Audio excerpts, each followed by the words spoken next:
Hey guys, today we are going to talk about the cash flow calculation of a investment property and how we can recognize a good investment property, especially in the high interest rate environment. First of all, I would like to address a question that many of my home buyers, especially first-time buyers, have been consulting me about. They often hear others advising against purchasing an investment property in a high interest rate environment. So why do many people hold such a viewpoint, and what is underlying logic behind it? So the return on the investment in the real estate world can be divided into two parts, which I have mentioned before in my previous video. The first is the capital appreciation, and the second is the rental income. As I have mentioned before, I personally believe that rental income is the essential indicator for an investment property. Meanwhile, capital appreciation is subject to high uncertainty in the short term or medium term period, and it carries a more speculative nature. Therefore, the increase in the central bank's benchmark interest rate directly affects the returns on the investment properties from these two aspects. So how exactly does it work? Here's an Excel sheet, as you can see in the video, that is used to calculate the return on an investment property to help everyone understand the complete cash flow and the returns that constitute an investment property. The first number to input is the total monthly rent. The blue cells are those that can be edited. The effective gross income can easily be calculated by minus the vacancy rate in the current Windsor real estate market. Below are the numbers that I was using to get the key indicators when I was searching for my own investment property. So you can take a look at the numbers and use them as your reference. So the next comes with the operating expenses, including the property tax, home insurance, routine maintenance, etc. I usually outsource the lawn mowing and snow removal to the tenants directly, while I will provide all the needed equipment. So the cost is quite negligible here, so I just put zero there. After calculating all the expenses, we can obtain the net operating income of the rental property. So let's assume that the property is purchased for say $400,000, and it is acquired with a standard 25-year mortgage with 20% down payment, like a regular home buyer's purchase. This will allow us to obtain two essential investment indicators for this investment property: the cap rate and DCR. Here I'll explain those two indicators for the beginner investors. The official term for cap rate is actually capitalization rate, which is similar to the interest rate earned on the money deposited in the bank. The formula to calculate the cap rate is net operating income divided by the purchase price. The DCR stands for the debt coverage ratio, and it is commonly used to determine whether a commercial property generates positive or negative cash flow. So if the DCR is greater than 1, it means that the property will have positive cash flow each month. Then if it is less than 1, it indicates the negative cash flow for the property. So based on the data above, we can obtain two crucial indicators that measure the cash flow of the property. With this information, we can now address the underlying logic behind the close relationship between the investment property returns and the benchmark interest rates. So with the current approximately 6% mortgage interest rate, we can observe that the cap rate is 7.27% and the DCR stands at the positive cash flow return of 1.18. This means that the property is expected to generate an annual income of around $4,500, resulting in approximately an annual return rate of 5.25%. However, if the benchmark interest rate continues to arise, let's say the mortgage interest rate increases to 8%, we will see the cap rate remains unchanged.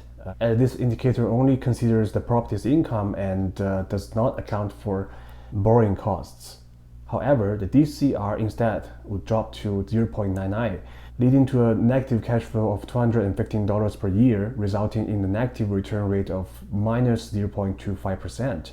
So with this being said, let's shift our focus to the yield rate of the 2-year and 10-year US Treasury bonds from 2023 to the present.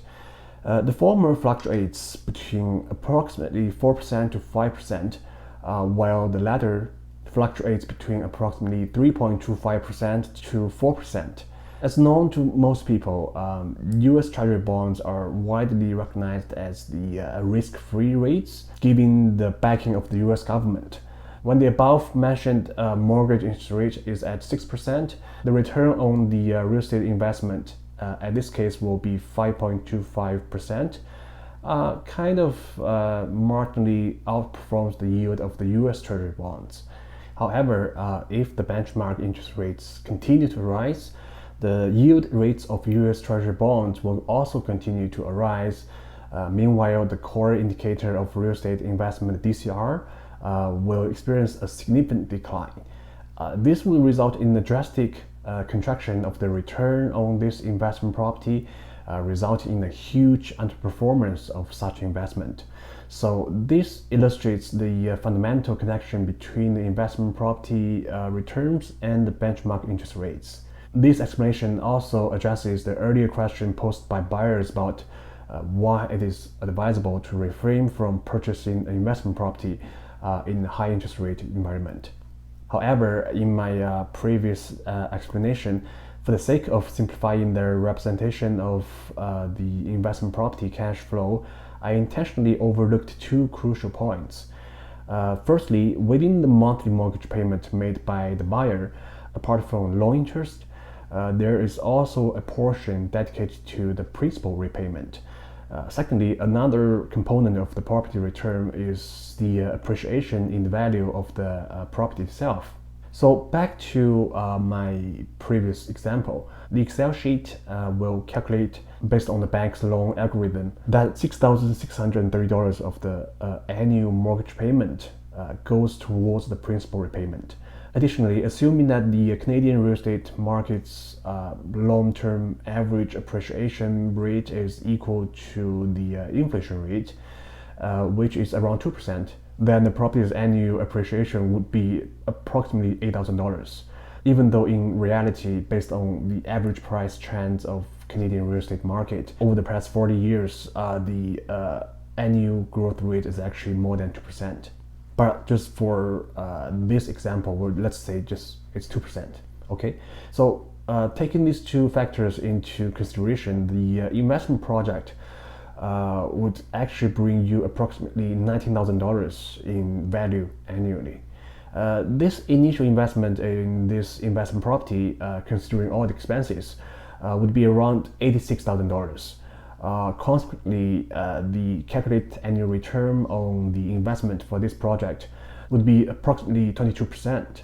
So at the end of this spreadsheet, there's also a cash flow calculation for the mortgage, helping buyers understand how much of their monthly payments go towards the principal and the interest in two different parts. So if anyone is interested, feel free to reach out to me directly so I can send you the Excel spreadsheet for you to do your own research.